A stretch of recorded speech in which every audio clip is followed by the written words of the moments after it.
स्वागत है आप सभी का एनएफ न्यूज पर। मैं हूं आपके साथ रोहित। विचारधारा गई, पार्टी गई और फिर अब इज्जत भी चली गई। जी हां, उद्धव ठाकरे की एक गलती ने उन्हें बर्बाद करके रख दिया है।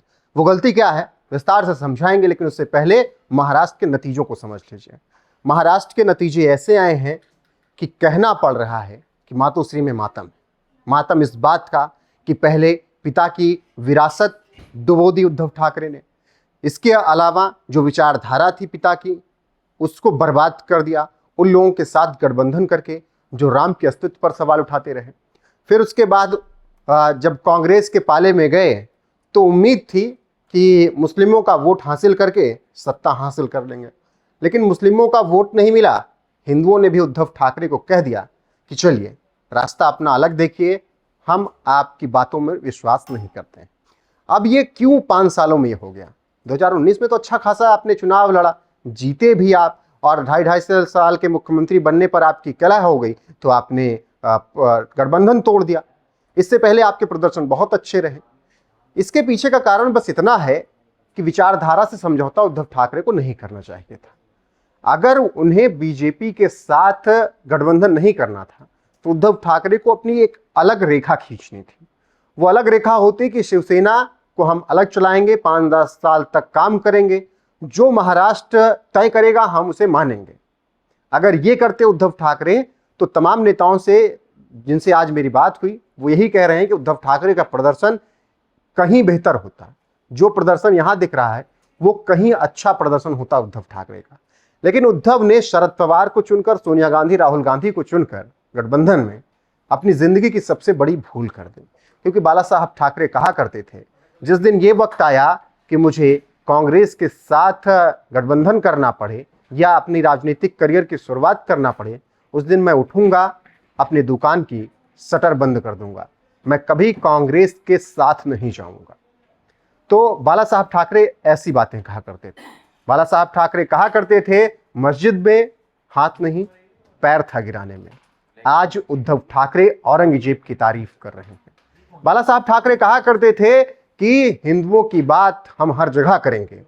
आज उद्धव ठाकरे जिस तरीके से ऐसे कट्टरपंथियों के लिए वोट मांग रहे हैं जो कि हिंदुओं के लिए कहीं ना कहीं से एक ऐसा नजरिया रखते हैं जो कि खुले मंच पर दिख जाता है, जैसे अबू आजमी कभी कह देते हैं, जैसे मामन खान कभी बोल देते हैं।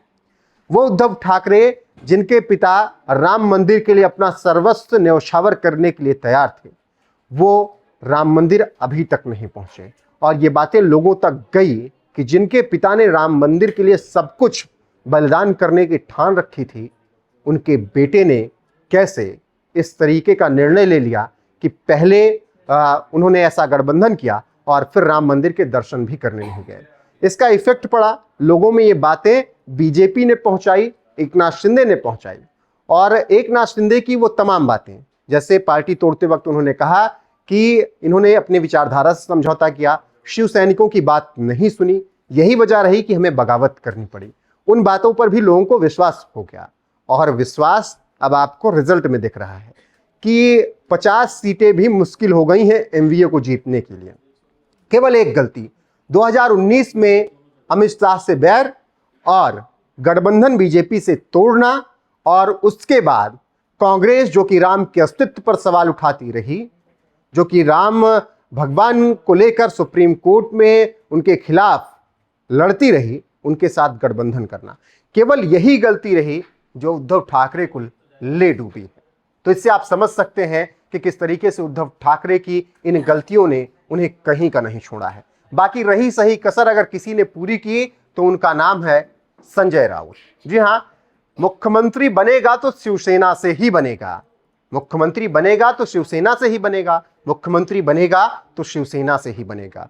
2019 में सोते जागते घूमते टहलते यही बात संजय राउत कर रहे थे, और इसी वजह से उनकी ठन गई बीजेपी के साथ, और आखिरकार जो हुआ वो सबने देखा। फिर उद्धव ठाकरे की हालत क्या आज है वो भी सब देख रहे हैं।